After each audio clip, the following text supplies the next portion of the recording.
আসসালামু আলাইকুম ভিউয়ার্স, আশা রাখি সবাই অনেক ভালো আছেন। আমিও মোটামুটি ভালো আছি। তো আজকের ভিডিওতে মূলত আপনাদেরকে যেটা দেখাবো সেটা হচ্ছে মোবাইলে কিভাবে আপনি রিসেট মারবেন।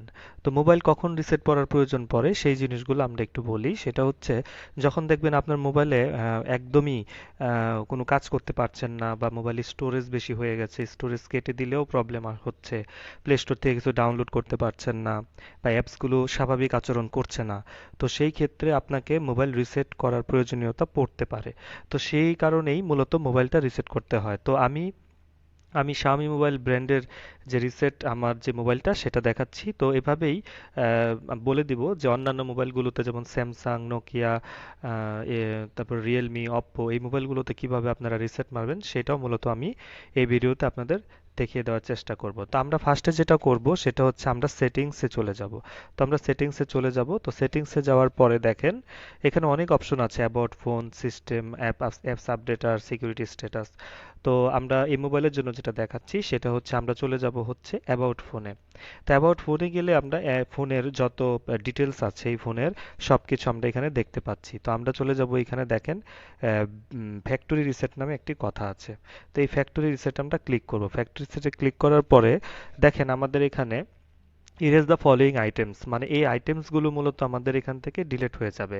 যেমন অ্যাকাউন্টস, আপনার মোবাইলে যতগুলো ইমেল অ্যাকাউন্ট আছে বা ফেসবুক অ্যাকাউন্ট আছে এগুলো ডিলিট হয়ে যাবে, কন্ট্যাক্টস ডিলিট হয়ে যাবে, ফটোস ডিলিট হয়ে যাবে, ফটোস এন্ড ভিডিওস, তারপর অ্যাপস ডিলিট হয়ে যাবে, ব্যাকআপস যেগুলো ছিল এগুলো আপনার ডিলিট হয়ে যাবে, এসডি কার্ডের যে ডাটা আছে সেগুলো ডিলিট হয়ে যাবে।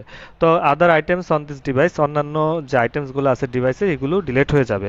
তো আপনি যদি এখানে ইরেজ অল ডাটা দেন তাহলে আপনাকে পিনটা চাচ্ছে, আপনাদের যে পিনটা দেওয়া আছে মানে লক স্ক্রিনে যেটা দিয়ে আপনারা মোবাইল খুলেন সেটা দিয়ে দিবেন। দেওয়ার পরে আপনার ইয়েস অথবা নো একটি অপশন আসবে যে আপনি কি আসলে সত্যি সত্যি করতে চান কিনা, ফ্যাক্টরি রিসেট মারতে চান কিনা, সেটাতে আপনারা ইয়েস দিয়ে দিলেই আপনার সেটটি রিস্টার্ট নেবে। রিস্টার্ট নিয়ে মূলত ফ্যাক্টরি রিসেট হয়ে যাবে। তো অন্যান্য সেটের বেলায় আমি যেটা বলতেছি সেটা হচ্ছে যে অ্যাবাউট ফোনটা উপরে নাও থাকতে পারে, একটু নিচের দিকে স্ক্রল করবেন। স্ক্রল করে এই এই জায়গাটুকুর ভিতরে দেখবেন এখানে থাকবে সফটওয়্যার ভার্সন থাকতে পারে, বা অ্যাবাউট ফোন থাকতে পারে, বা ফোন ডিটেলস থাকতে পারে, যে কোনো অপশন থাকতে পারে। ওইটার ভিতরে গেলে আপনারা ফ্যাক্টরি রিসেট পেয়ে যাবেন। আর এভাবে যদি খুঁজতে না চান তাহলে সরাসরি সার্চ সেটিংয়ে চলে যাবেন। এখানে গিয়ে আপনারা জাস্ট লিখবেন ফ্যাক্টরি সেটিং, ফ্যাক্টরি সেটিং লিখবেন। ফ্যাক্টরি রিসেট লিখলেই দেখেন ফার্স্টে কিন্তু চলে এসছে। তো এটার মধ্যে ক্লিক করলেই দেখেন আমাদের সেই জায়গাটাতেই নিয়ে গেছে। তো প্রত্যেকটা মোবাইল সেটে মূলত এভাবেই ফ্যাক্টরি রিসেট মারতে হয়। তো আশা করি আপনারা বুঝতে পেরেছেন। তো সবাই ভালো থাকবেন, সুস্থ থাকবেন। আর যারা আমাদের চ্যানেলটি এখনো সাবস্ক্রাইব করেননি তারা অবশ্যই করে দিবেন, আর যারা ইতিমধ্যে করেছেন তাদেরকে আমার পক্ষ থেকে জানাচ্ছি আন্তরিক শুভেচ্ছা।